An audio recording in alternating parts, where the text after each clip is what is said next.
Hello, everybody. This is Jeff Arbuckle, one of the three very good-looking lads that host Film Seizure. The other two guys, Chuck Moore, Jason Oliver.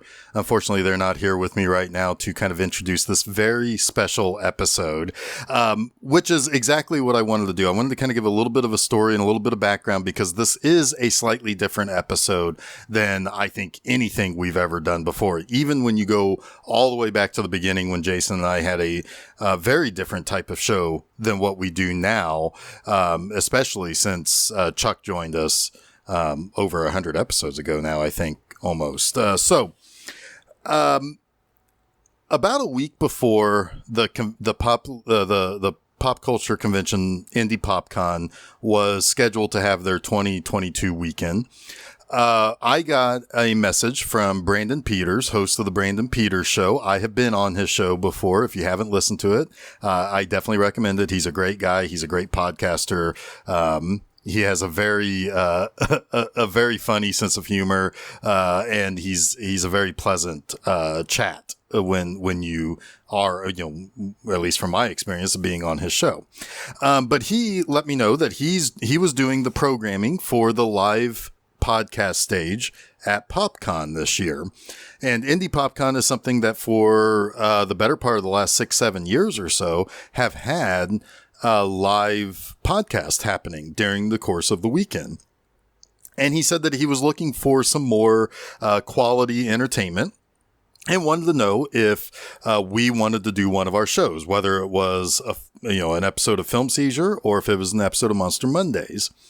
I talked to the other two, Chuck Moore, Jason Oliver, and we agreed that, we would do something. And we thought, the movie that would be the easiest to talk about in terms of a nostalgia perspective would be The Goonies. I also thought that it would be something that a lot of people at the show probably have seen or know about or whatever. So it seemed like that was the right choice for the movie. But we would have less than an hour.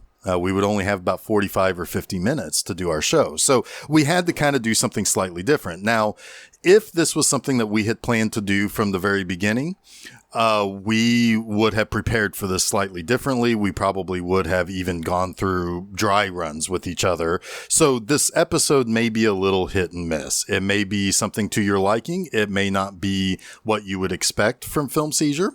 But we were very lucky to be able to get the word out about the show. We were very lucky to have a few people stick around for almost the entirety of the time that we were on stage. We had a few people interact with us. You can't really hear them in the background all that well. But it was a really neat experience. I think we did pretty well. I think we were able to keep the conversation going, even though I think at one point I get totally distracted by an awesome Iron Man costume off to the side of the stage. But we hope to do more stuff like this, hopefully. At the very least, be able to do this again at PopCon. And maybe we would have it in a situation that would be slightly different. Now, speaking of PopCon, we also entered two of our shows into the PopCon Podcast Awards. I entered in our Film Seizure episode for A Clockwork Orange. And I entered in my Doctor Who, The Demons episode of Monster Mondays. And I'm very proud to say that Doctor Who episode of Monster Mondays was a finalist for the TV and film genre to be the winner of the podcast award. So it was, it finished in the top 3, which means that I was a nominee. It's nice to be nominated. It was great. Very appreciative for the high scores and the high marks that I got. Our Film Seizure episode, from what I understand, finished just outside the nominees. So, it was one of those situations where we very nearly got both of our shows to be a finalist in the podcast awards. And that's a great honor. Thank you to PopCon for, putting on the show, for having us there, for allowing us to kind of bring our brand of whatever it is that we do to the audience. And thank you so much for the finalist nomination for Monster Mondays. It's a great honor. It was an episode that I was very passionate about, and I appreciate that.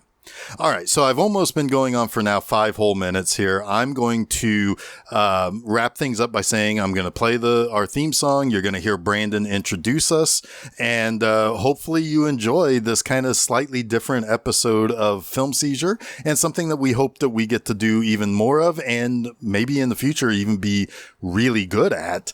But sit back, relax, enjoy episode number 226, The Goonies Live, and stay tuned because we will be coming back with more episodes of Film Seizure later this year, either August or September.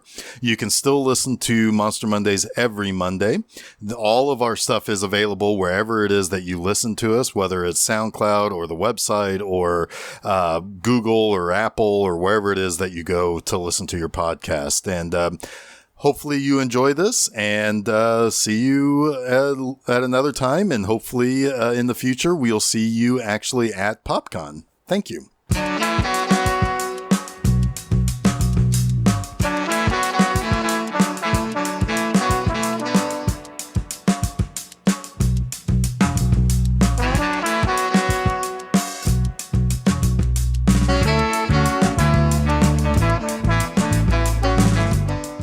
Good morning, PopCon people. Over here, line people. Hello, line people. Hello. How's your line waiting? All right. Okay. We're going to put stuff in your ears here. This is the live podcast stage brought to you by The Brandon Peters Show. I am Brandon Peters. You can catch my show today at 2 p.m. where I'll be giving away prizes and having you come on my show with stuff that will be released to the pod streams later on. So be here for that. It's a lot of fun. Right now, though, we're going to kick off the stage today with the live debut of the Film Seizure podcast, and I hope you enjoy it. They're going to talk about a childhood classic, and maybe you agree or disagree with them, but enjoy, come, have a seat, heckle them, whatever. Let's have some fun. So, without further ado, here is Film Seizure. Hello, everybody. Welcome to Film Seizure Live. As Brandon put it, to make me incredibly nervous all of a sudden, it is our first live experience on stage, but we have a childhood favorite, The Goonies, 1985, directed by Richard Donner. With me, as always, to my right, Chuck Moore. Chuck, how's it going today? Good. How's everyone doing out there? You guys doing awesome? Awesome. They all look stoked. They all look stoked. And that guy, the dapper man with the long hair down on the end, Jason Oliver. Hello. So, Jeff, do you want to talk a little bit about what we do at Film Seizure first before we get into it? We talk about movies. Squid Game is about to happen at the main stage. There's about to be some Squid Games up on this stage. Yeah, that's what we brought for you here today. Who will be left of the three of us at the end of this hour? That's what we'll find out. Yeah, not me. No, you're first to go. Last to join, first to go. We talk about movies. We talk about the good, the bad, the everything in between.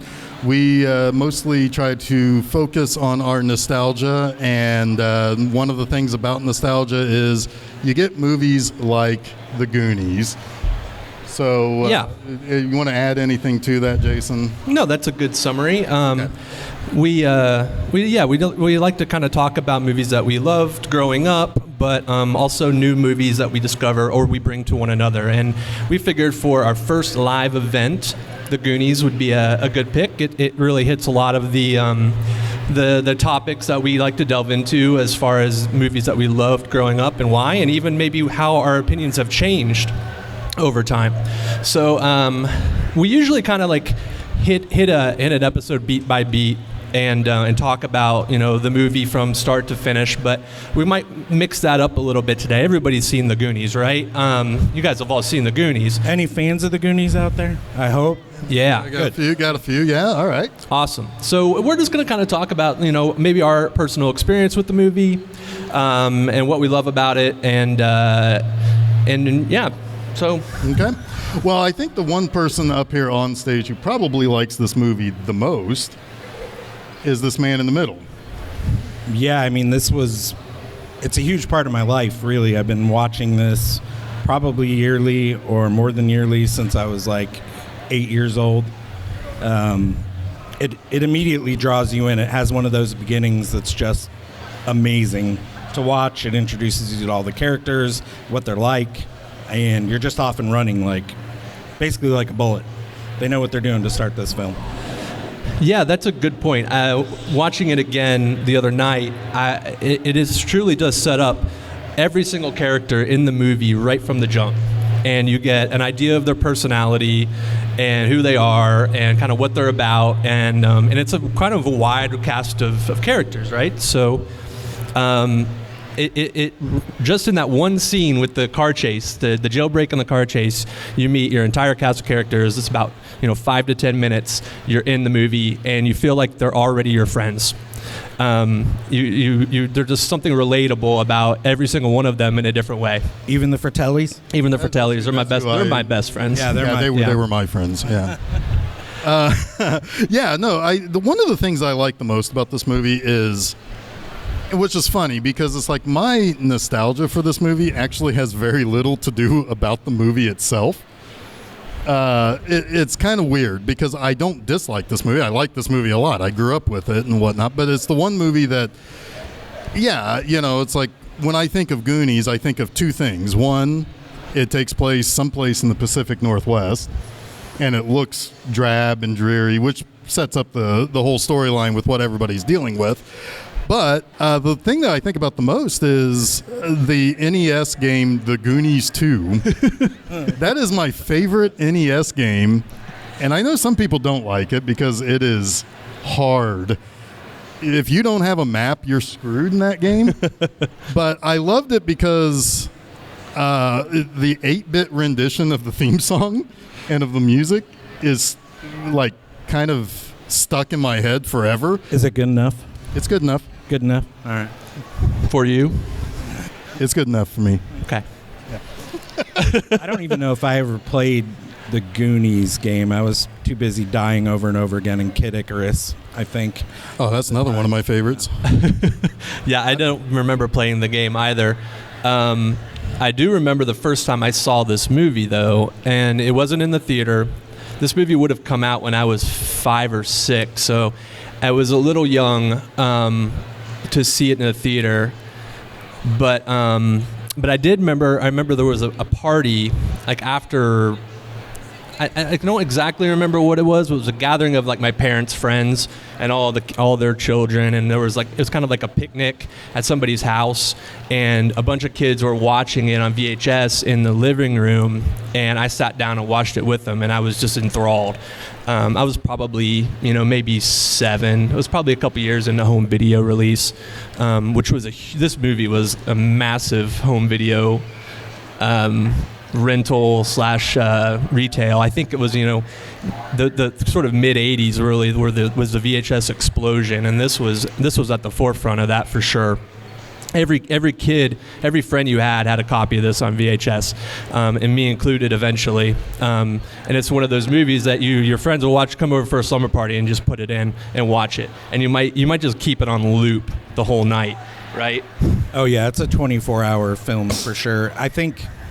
I know the first time I saw this movie was in the theater with my dad and my brothers, which are experiences that, I've talked about in the past on the show, but they made me love film. Like those memories of the theater visits with my parents or my dad and my brothers. And this was like eye-opening for me as far as movies go, The Goonies.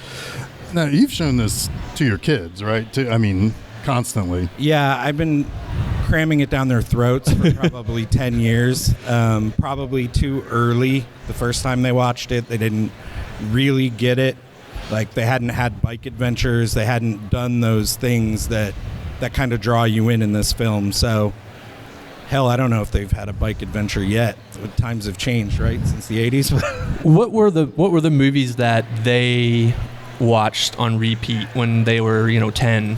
Scooby-Doo. Scooby-Doo? Yeah, it was always Scooby-Doo when they were probably 7 to 13. Constant Scooby-Doo and Shrek. Okay, because I was kind of thinking while I was watching this movie again, how few movies like this there are anymore for kids.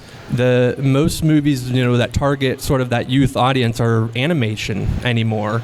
Your Pixar films, you don't really have these live action big casts with a bunch of kids, that whole Kids in Peril kind of genre that the 80s and even the 90s were so known for. And it wasn't really, I think, until Stranger Things that just, recently in the last few years came out that sort of maybe like reinvigorated some of the public's love for that type of storytelling and actually, making movies for kids with kids, right? Yeah, it's kind of wild, too. Like a movie like Goonies, contemporaries, people my age will watch it now and say, how did my parents let me watch this? So there's plenty of, I think, nostalgia for us, but also fear for our children. Not myself, I don't care. I'd show it to them when they're 5. But a lot of people just don't show kids movies like this, which is probably why you don't see a ton of them. Yeah, that's one thing I want to talk about a little bit, because the funny thing is that a lot of people, if I remember correctly, thought that like movies like this and Gremlins and those kind of mid-80s Spielberg produced movies that were intended for younger audiences, they kind of, I always thought that people kind of thought they were too crude for kids to watch, even though they were completely and totally directed at kids, which is kind of funny because this is really kind of what kids are really like. Yeah. It's like, Chuck, I hate to break it to you, but your kids probably have mouths like sailors. Oh, well, maybe. I don't know. They look at me cross every time I'm the one with the mouth like a sailor. I do want to bring up some positive reviews from the critics that were of the time. Air quotes, positive reviews? Yeah, these are all positive reviews except for the last one. Gene Siskel said, the movie takes too long to get started. Quote, walk in a half an hour late. What? Wild. Yeah. Roger Ebert said, the kids are all talking at the same time. The first 30 minutes are hard to understand the dialogue. He actually said the movie dared him to dislike it. Janet Maslin said, quote, breakneck pacing that keeps it fast, ingenious, entertaining, and almost entirely without staying power. Wow. Variety said, once it stops to consider the sacred state of adolescence, it becomes painfully syrupy. And then, I mean, it's a little cheesy. The end is pretty cheesy, but come on. This is a bunch of old people that just, this is unreal. Then there's Colin Greenland of White Dwarf. Never heard of White Dwarf. I hope he's not here today listening, but he says, the Goonies I was unable to enjoy because of a bunch of kids yelling and screaming all the way through. Not the audience, the actors. Man. That's just people. Those are positive reviews, except for the last one. People being too old to watch it, definitely. Like friends that I've introduced The Princess Bride 2 years later that they just don't get it. So I'm kind of unsurprised by those takes, but yeah, adults suck. Yeah, that's pretty telling that this movie wasn't made for you, guy, Don't trust anyone over 30. Yeah. So I must actively dislike it. We should talk about the cast of this movie because it's actually kind of amazing, all things considered. Yeah. The cast, yeah. Yeah. So we have Sean Astin, who would go on later to be in 3 of the biggest movies ever made. Probably the most likable character. In Rudy 1, 2, and 3. Yeah, Rudy. 3. He is certainly represented in the Goonies 2 Konami game. I said Rudy. Rudy. Well, that's the third one. Then you have Josh Brolin, who is in the biggest movie ever made. A lawyer who plays Chunk. I guess he does lawyer things now. Corey Feldman. He's who's that guy? I have no idea. I'm sure he's done nothing to get noticed online. Michael Jackson impersonator, I think. Probably not. Yeah. You got the kid from Indiana Jones and the Temple of Doom. who's made a recent comeback. Yes. Data, the Jonathan Ke Huy Quan is in the smash hit Everything Everywhere All at Once in theaters now, which is really kind of cool to see, right? Yeah. I didn't even realize it was him the first time I saw the movie, which is hilarious. And I recently went back and watched it again, and I knew that was Data up there on screen, and it made the movie even more enjoyable. Then two-time Super Bowl champion John Matuzak as Sloth. A favorite around these parts, Joey Pants, as one of the Fratellis. The bad guy from License to Kill. One of the best James Bond movies ever made. Is that Robert Davi? Yeah, I see somebody back there who agrees. Yeah. Two people in the back. All right. And then Anne Ramsey, who is also known as the lady who got her head destroyed by a basketball in Deadly Friend. Yes. That's kind of like become part of the new cult zeitgeist. I feel like only in recent years has that really kind of, it's like, holy crap, that's the lady from Throw Mama from the Train getting her head exploded. Basketball in Mama's head. Yeah. I want to talk about her character actually, because she really scared me as a kid. The two Fratelli brothers didn't really frighten me as much. They're goofballs. But Mama, I mean, I think I saw Throw Mama from the Train and the Goonies around the same time. Yeah. And she was the thing of nightmares for me. Yeah. Totally terrified me. Yeah, that's the kind of grandma you don't want to go have pie at her house. So we start this movie off with the chase through the town, as Jason mentioned. You get to kind of basically know everybody in some way. You see what they are best known for. The Fratellis they're criminals. You know, they're cons, and they're one of them, Robert Davi, is escaping from prison. Yep. And his brother, which is Joey Pants, and Mama, basketball head, is there to pick them up. And then, so they basically lead through this town of Astoria, right? Is Astoria? Yeah, is it's Astoria. Oregon? Yeah, it's in Oregon. Yeah, okay. So they're a real town in Oregon. Yeah, and we meet I think the first person we see is Carrie Green, the girl, Andy. Mm-hmm. She's kind of the popular girl who's the cheerleader that all the guys want to date. And then they basically, you see Chunk at the ice cream shop. He can smell ice cream through freezer doors. That's amazing. I wish I had that. That's good thing. You might not want that kind of a hypersensitivity to dairy scents. Yeah. Says you. That'd be a little weird. It might be. And then, let's see here. Data? Data is testing out. He's a big James Bond fan. Yeah. Based. He is trying out a thing to pull a suction cup contraption, basically. Right. Yeah. The strongest suction cup ever. And Mouth, who is Corey Feldman, he's just hanging out in town, right? I think he's at his parents' house, and he gets the water. That's right, because he gets. Yes, he does. His dad's a plumber, and he's not really helping, so he gets water splashed. There's the funny bit where his dad tells him to turn the TV off because there's like a car chase on TV, and he turns the TV off, and he still hears the sounds of the car chase because it's moving past his house. And he's like banging on the TV, like, what's going on here? Oh, that Corey Feldman! What a scamp! And then we have Mikey, who is basically at home, sitting in bed, lamenting the fact that nothing ever happens in this town. Yeah. This town sucks. Well, and it's their last weekend in this town, apparently, and they have not packed. No. That's what Rosalita is for. Okay. Gee, she's going to come pack everything for him. No, that's okay. That's a shit job. Yeah, she gets paid to do it, though.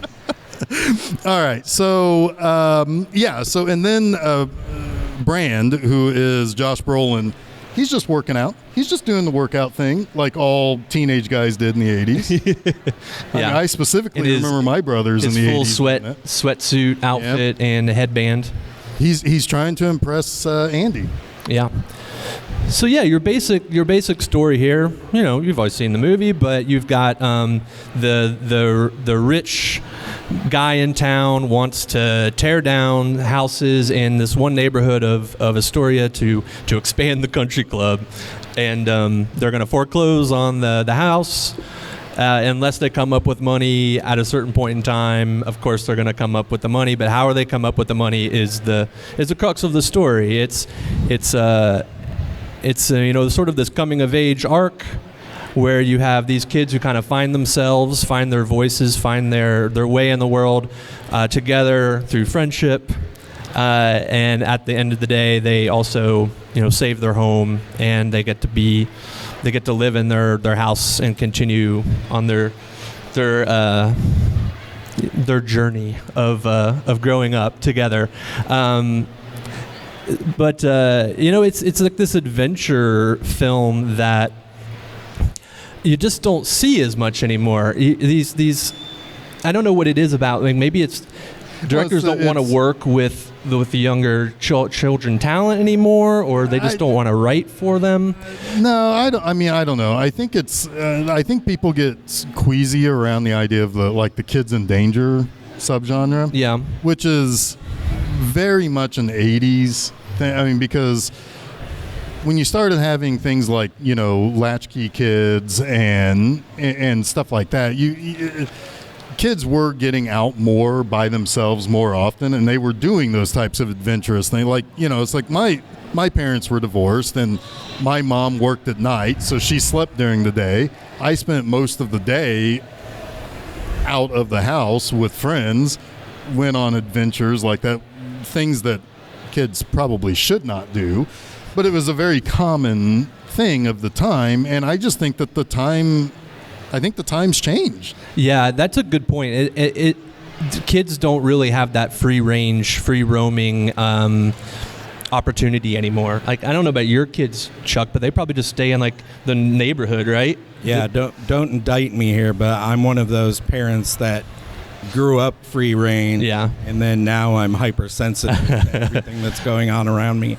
So, yeah, I think that's a huge part of it. The fact that the generation that was allowed to just run, like you leave at 9 a.m. and your parents say, come home for dinner. Just be home for dinner, yeah. You just be home for dinner and you're gone the whole day. We're all nervous parents now for some reason. I don't know why, but it is. You got old. Yeah.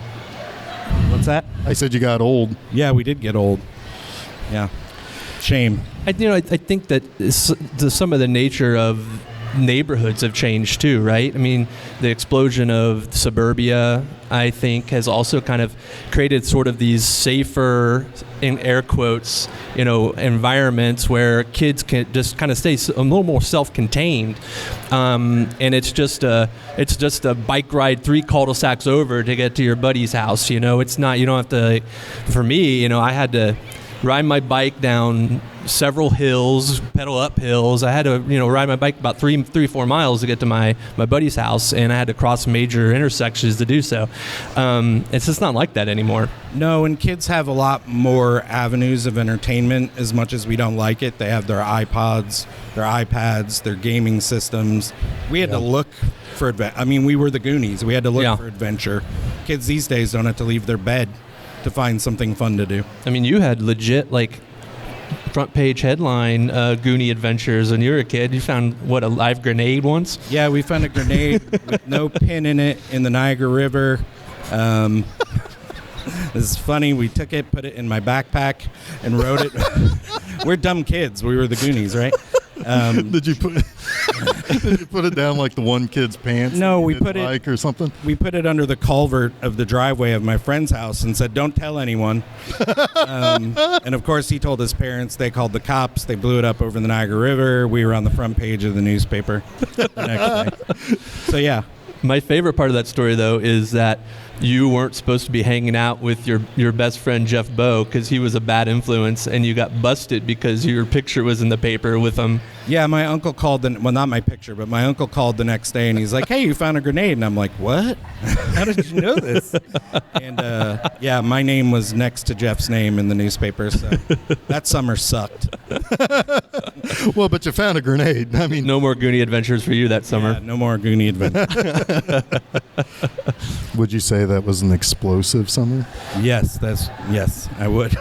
I have a small anecdote about this movie. I used to work in a video store with this guy. He was a couple years younger than me, but again, he was another kid who just grew up with this movie on repeat, and literally on repeat, because he could recite every single word from this movie. And we would challenge him. We would start it in the middle somewhere with just a line, and he could go right from there. It was the wildest thing. Not only could he recite the entire movie, but he would kind of act it out, and he knew all the music cues. So that first scene with the car chase and everything, he would do that very theatrically, do all the parts, and he would sing all the music cues. Hilarious. That guy really, really liked the Goonies. Where is he at? We should have brought him up here today. I have no idea. I haven't seen him in probably 20 years. Just do a reenactment. Yeah, do a live drama of the Goonies. No, that's the one thing. This movie does not open with music, and I thought my TV was broken because I forgot that. Like it zooms in like so dramatically on that skull, and I'm like, oh no, something's happened. and then it like, oh okay, it's now I hear the prison, and so yeah, this movie starts on a very, very happy scene. Oh, a fake somebody faking their own death. Yeah, right. Yeah. Just hanging in their cell. That's something that kids should see more. Oh of, yeah, yeah. sure. Oh yeah. I that was something I kind of wrote down too. I was like, holy moly, yeah, that's kind of dark. There's a lot of dark themes in this movie that are treated very lightly, like humans being kept in basements on chains, mothers who beat their children at every opportunity. Yeah, like the whole scene with Corey Feldman translating for the drugs. Yes, and the sex dungeon and all of that. Yeah, I mean that's, I think, why people don't make movies like this. We can no longer put the sex dungeons in the kids' movies. No, I love the broken statue. The statue of David. The Greek the statue of David, and the penis comes off, and Mikey is so upset. That's my mom's favorite part. Yeah, wouldn't be here if it wasn't. Yeah, well, you're right. And they glue it on upside down. And Brand makes sure to point out that he would pee in his own face. Right, yeah. There's a part in this movie in which Brand should have died. Yes. That's essentially attempted murder, right? Oh, yeah. Yeah, over a girl. Yeah. Kids don't do that. What's that guy's name? Troy? Troy, of course it's Troy. Yeah, Troy. Yeah, Troy or Chad or, yeah. I kept thinking Troy Chatterson. Yeah, no, he's, he first of all, he bullies him because they flatten Brand's bike's tires, so he has to take the little girl's little training wheel. My bike, I want my bike. Perfect reenactment. So then we don't need that friend of yours anymore. And then they like, he grabs him and they drive him down the road like 40 miles per hour, and then launch him off a cliff. Yeah. That's not normal. No. That's psychotic. Yeah.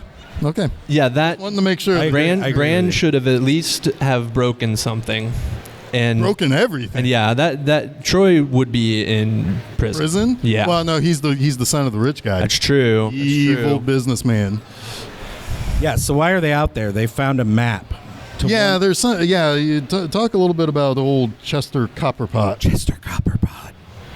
Yeah. So Chester Copperpot was the last person, I think, to go look for One-Eyed Willie's treasure. They found an article about him in the newspaper, along with a map and a stone key that kind of gives them an indication of where they're supposed to go. And Mikey has this idea like, hey, we find this rich stuff. The rich stuff, we can save our town, right? We can save the Goondocks, which is where they live. So they go off on this adventure, and Bran has to chase him because Mikey can't be out in the rain because he might come down with asthma. Right, because you just come down with asthma. Yeah, you just come down with asthma. But yeah, they run into the Fratelli's hideout, which is an old, unused restaurant down by the water. It's got fish heads on booby traps. Yeah, fish heads Gross. on rakes. Yeah. Yeah. So they all kind of get scared back in. The Fratellis come home, so they have to find a way out, and they realize that in the basement there is a grate under a fireplace that goes down to a hidden tunnel. And thus the Goonies begin their adventure in earnest. Their goon venture. And they find the dead Chester Copperpot, which scared the crap out of me as a kid. What's that? No, go ahead. Which scared me as a child.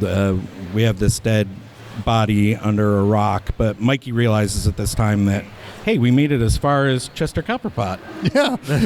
Yeah. That's pretty good. That's pretty good. They made it.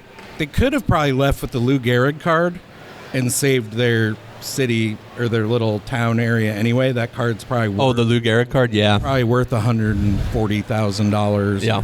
Something. Yeah. How much did they need? Did they ever actually say how much they They needed? needed like 30 rupees. I was gonna say about 40 12. rupees is, yeah. About 12 gems. They needed this handful of costume jewelry. Yes. Yeah. Yes. Perfect. Yeah, and at the start of that whole chase, when they leave to go find, with the map to go find the place, Cyndi Lauper is on the TV. Yes. So she is Goonies are good enough diegetic to the movie? It is. Yeah. But it's interesting. Did she ever say the word Goonies in that song? There is, at least in one of the versions, a Goonies yell in the background. Oh, yeah. And That was like the 12-minute music video with all the professional wrestlers, wasn't I've it? got notes Lou on that. That's Albano. an insane video. I love that video. It's insane, though. Yeah. Yes. I guess the song wasn't finished by when the movie was being edited together. Like she just had a part of the song that they inserted in there, and they shot like a really quick little video for her, but the full song wasn't complete until after the movie was released. Well, and wildly too with that, the video centers around the octopus, Yes, which is not even in the movie. that's right. And for a long time that footage was thought to be lost of the octopus in the kept bringing in the up- grotto. Yeah, they kept bringing it up, and it's like, hey, what? Yeah, but it's out there. You can see it. From my understanding, they didn't think it looked very good, and it didn't really look very good. So they just kind of cut it. Yeah. But that's funny when Data says that, like at the end of the movie, he's like, the octopus is the scariest part. Yeah. Kind of a funny joke. Yeah. But in reality, it's part of the script because there was an octopus there. Right. There were octopus enemies in the first Konami Goonies game that didn't get released here. But that's not your favorite. No. Goonies 2. There's no octopi in Goonies 2? There is none. None. There's a mermaid, though, that you have to save. I wish that was turned into a movie. What, Goonies 2, the Yes. game? Okay. Yes. Well, it's still time. Well, there has been talk for years about a possible sequel. At one point, most of the cast was on board. Richard Donner was on board. I don't know whatever happened, but it just seems like it just kind of got stuck in development hell. And I don't believe they ever had like a really good script. I actually looked into it. There was a script that Richard Donner liked that Chris Columbus did, but Warner Brothers was not interested. Which I wonder, would a film like that, Goonies doesn't need a sequel, right? I don't think so. There's few movies that need sequels. Yeah. Like, they could have stopped with the first Avengers movie, right? No, that needs sequels. Well, I wonder because I think it would center on the adults and I'm sure their kids, right? Right. And it would be funny if they were all just a bunch of helicopter parents that were afraid of letting their own children go out and have an adventure, right? And because they didn't want them to be in peril. Like, you could do some really interesting meta kind of scripting around that. I guarantee you Martha Plimpton would be one of those parents. She was a buzzkill through this whole movie. My guess would be you'd have two stories, right? You'd have the stories of their kids on an adventure, and then you'd have the parents trying to save their kids, right? Like trying to find out where they are. So you'd have and them getting into their own peril, and then there'd be a joyous reunion at the end, and they'd probably save somebody's house with a handful of rupees. Yeah. See, there it goes. I've watched that movie. Sure.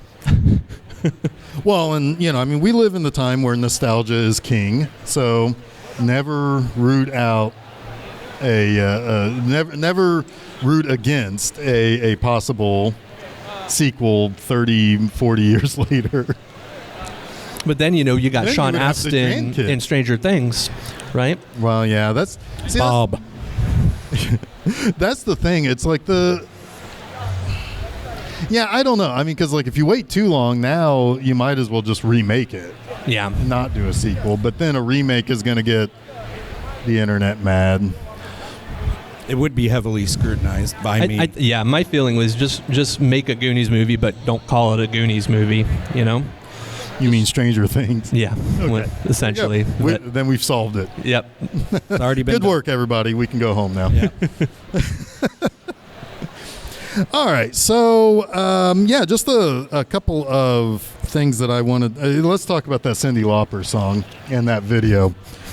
Because for whatever reason, Cyndi Lauper and the WWF were synonymous for a little while. She had a couple of videos with Captain Lou Albano. Yeah, that's right. She did. And this was one of them. Mm-hmm. Yep. But also in this, there was the Iron Sheik. There was Nikolai Piper. Volkov, Roddy Piper, Freddie Blassie, Wendy Richter, the Fabulous Moolah, and the most famous wrestler of them all, Steven Spielberg. Yeah, he is in this, isn't he? Yeah. Yeah. And it is insanity for about 7 minutes. Yeah, it's at a gas station, right? It starts at a gas station, and they're going to lose to Roddy and Iron Sheik. And then she ends up finding out that behind the picture of Captain Lou's dad or something, there was a passageway or whatever. And she ends up with the Goonies, wearing shirts that spell Goonies. Yeah. So we know who they are. And she ends up getting cornered by the wrestling people and begs Steven Spielberg for help. And Steven Spielberg's like, "No, I got nothing." He leaves her to die. Yeah. Kind of like a retelling of the Goonies, actually. Yeah, that's kind of dark now that you say it like that. I had to think about that, and I got sad. Steven Spielberg left those kids to die. Bastard. He almost killed Josh Brolin. Yeah, and then that was real. That was real. That's back. That was before special effects. But but the song is an earworm. It gets stuck in my head. I listened to it about 3 times on the way here today to try to get myself amped up, and it's a good tune. It's still a good tune. I think for a long time she didn't like it though. Well, she probably doesn't like it. I mean, Cyndi Lauper. I like Cyndi Lauper. I do too. I liked her a lot in the '80s, and I like this song. But I'm guessing, when you have this type of song that's in this type of movie with that type of video and that type of exposure, that you'd probably just get sick of it if you made it, I'm guessing. I don't know. I can't speak for Cyndi Lauper. Anyone out there know what Cyndi Lauper thinks? No? All right. Cyndi Lauper hits? No. Wait, what did he do? Well, I love Cyndi Lauper too. She-Bop, man. Yeah, She-Bop. I listened to that this morning too. Describe what She-Bop's about. I don't think we're allowed to do that. Yeah, I think we're supposed to keep it here, right? PG-13. We can't talk about She-Bop. if anyone could hear Brandon, he wanted us to explain what She-Bop was about, and we're not going to do that. Can we talk about Dancing with Myself instead? No. Oh. Let's talk about Goonies. Okay.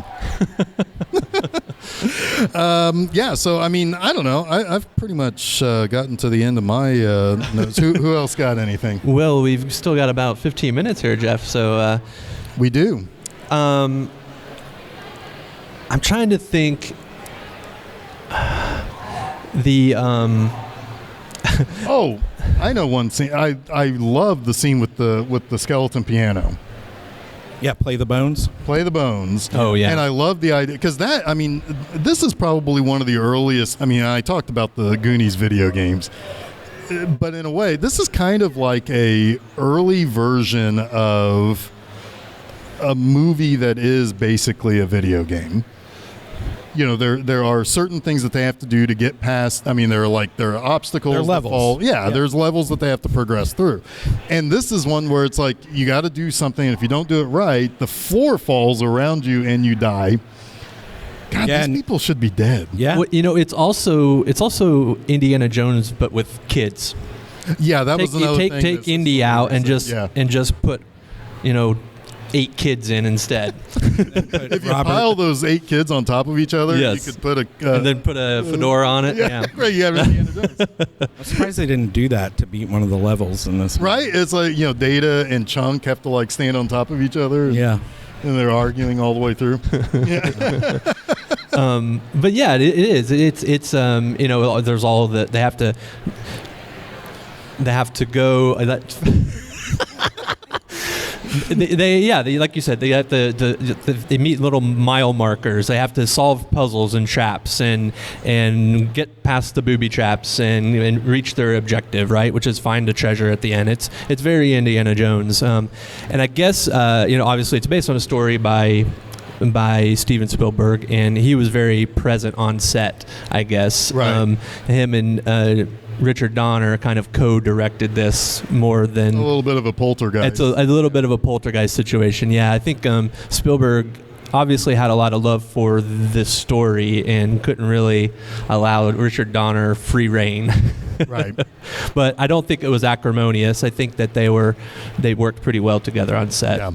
Yeah. Well, I have a feeling that Richard Donner is not somebody who's going to take a lot of crap from somebody else. That's probably true, yeah. I mean, he left the Superman. Uh-huh. Yeah. So, which I always loved the little Superman nod with Sloth and the Sloth. John Williams music cue. Yeah.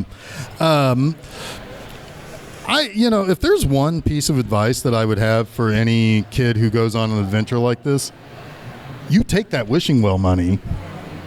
Yeah, take them back. You take them. Take them all back. Because, I mean, I'm sorry, Martha Plimpton, but they threw that money away. That, for all they know, they got their wish. Maybe there were enough pennies down there to save the house. Maybe they didn't even need to find the treasure. Also reel in that boat. Yeah. Don't just let it... Exactly. No, but no, and Willie's ghost is it's a ghost ship now. I guess. Somebody else is going to salvage that and be rich, though. Oh, yeah, I'm sure it was found the next day. That just wouldn't make for a very good right. story. That's what the sequel is about? Yeah, that's... Finding the boat? Yeah, someone's got it. One of my favorite scenes is when they first go to the hideout, the kids do, and the Fratellis find them, and they think it's an Italian restaurant. Yeah. And Corey Feldman just starts singing all the dishes that he wants, like the Villa Scallopini. Yeah, right. Corey Feldman is great in this movie as the outspoken... Yeah, he's perfectly cast as Mouth. Yeah. Him and Sean Astin, like, as opposing kind of characters, semi. They're both awesome. Yeah. Good casting. All right. Well, Chuck, final thoughts on... I love the Goonies. I will always love the Goonies. I hope that my kids will one day show the Goonies to their kids, and they will love the Goonies. I mean, if they have kids, that is. But this is just an all-time, like, classic adventure film. It's always fun. Dark, menacing, scary, and hilarious. Yeah, it is one of those things where it's like it is dark and menacing, but you always know that those kids aren't going to get hurt. I mean, and that's the, and yeah, you can question what's the right age to show a kid this movie. Is it 10? Is it 13? Is it younger? To 5. 5. Go on your adventure, 5-year-old kids. Yep. But I mean, it is exhilarating in ways that I think movies should be, which is what we were getting as adults when adults were going to see the Indiana Jones movies. So yeah, this is Indiana Jones for the 10-year-old set. Mm-hmm. But yeah, Jason. I always wanted to go down that water slide. That must have been a fun day on set when all those kids got to go down the water slide. And they went probably like dozens of times. Yeah. Because they built all of that out. That entire grotto set was all built out. In fact, Richard Donner specifically kept it hidden from the kids so that he would get real reactions from them when they came onto the set for the first time. In fact, the reactions were so astonished that they couldn't use it. It didn't work. They had to shoot it again. So it kind of backfired on him. It didn't get what he wanted. But yeah, I could just making that movie must have been just pure joy for those kids. Yeah, I'm sure. Absolutely. I mean, it's almost an adventure in and of itself, right? Yeah. So yeah, I think we can pretty much start wrapping things up. I think. Wrap it up. Sure. All right. So So currently. Film Seizure, the regular podcast, is currently on our summer hiatus for us to go on a world tour. Yeah, world tour starts today here in Indianapolis. So, yeah, I mean, more dates TBD. But you can find all of our episodes. We have about 225 episodes of this. Woo! Yeah, this excitement. But currently, also on the site, there is my show, Monster Mondays. That's going to continue every Monday. Next month is a month of Japanese monsters. So for those who do like the beasties from overseas, I've got movies like Daimajin, Gamera. There's a Gamera movie. Shin Godzilla, and one of the yokai monster movies. So that's what's on the slate for Monster Mondays. That's every Monday afternoon. You can find both of those shows at filmseizure.com. You can follow us at Facebook, Twitter, and Instagram. Just search for Film Seizure. Our show is available on multiple podcast providers like Apple and Google Podcasts, SoundCloud, Spotify, Stitcher, TuneIn, Audible. We're even on YouTube. So if you like things there.